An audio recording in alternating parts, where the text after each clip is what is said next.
Imagine boarding a flight, excited for your destination. The cabin crew welcomes you, passengers settle in, and everything seems normal.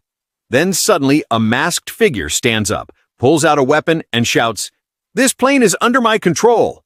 Your heart races. This isn't a movie scene. This is a real-life hijacking. It has happened over 1,000 times in aviation history. But why? What goes on inside the mind of someone who takes over a plane?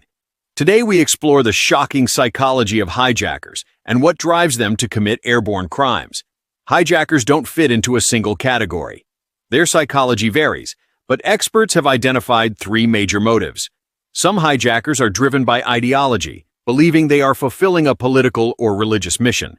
Others hijack out of personal desperation, using it as a means of escape. Then, there are those with psychological disorders whose actions stem from irrational thinking or even the thrill of taking control. But what kind of person actually follows through with such an extreme act? One of the most mysterious hijackers in history was a man known as D.B. Cooper. On November 24, 1971, he boarded Northwest Orient Airlines Flight 305 dressed in a suit and sunglasses. He handed a note to a flight attendant stating he had a bomb and calmly demanded $200,000 in cash and 4 parachutes. After receiving the ransom, he ordered the crew to take off again, then parachuted out mid-flight, vanishing into thin air. To this day, the FBI has never found him. Was he a mastermind who executed the perfect crime, or was he a desperate man who got incredibly lucky? The mystery of D.B. Cooper remains unsolved.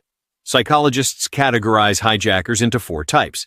The idealist believes they are carrying out an important mission and are often linked to extremist groups. The opportunist sees hijacking as a fast way to escape legal trouble or gain media attention. The thrill seeker enjoys the adrenaline rush, sometimes treating the hijacking as a twisted game. The mentally unstable hijacker acts on impulse, often with no clear demands. While their motivations differ, one thing unites them: the belief that they can control the uncontrollable. Which category do you think D.B. Cooper belonged to? Let us know in the comments. After the September 11th attacks, aviation security changed forever. Airports implemented strict measures to prevent hijackings, including undercover air marshals, AI-driven behavioral screening, and reinforced cockpit doors. These advancements have dramatically reduced airborne crimes. But is it still possible for a hijacker to succeed today? The answer might surprise you. Perhaps the most infamous hijackers in history were those involved in the 9/11 attacks.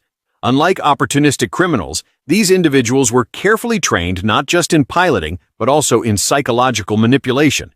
They were willing to die for their cause, making them more dangerous than traditional hijackers.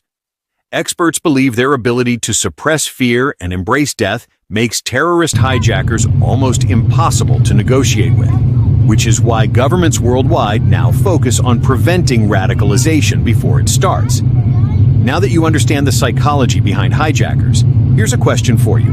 If you were on a hijacked plane, what would you do? Comment below. Your answer might just surprise you. If you found this video eye-opening, hit the like button and subscribe for more shocking aviation mysteries. Turn on notifications because our next video is even crazier.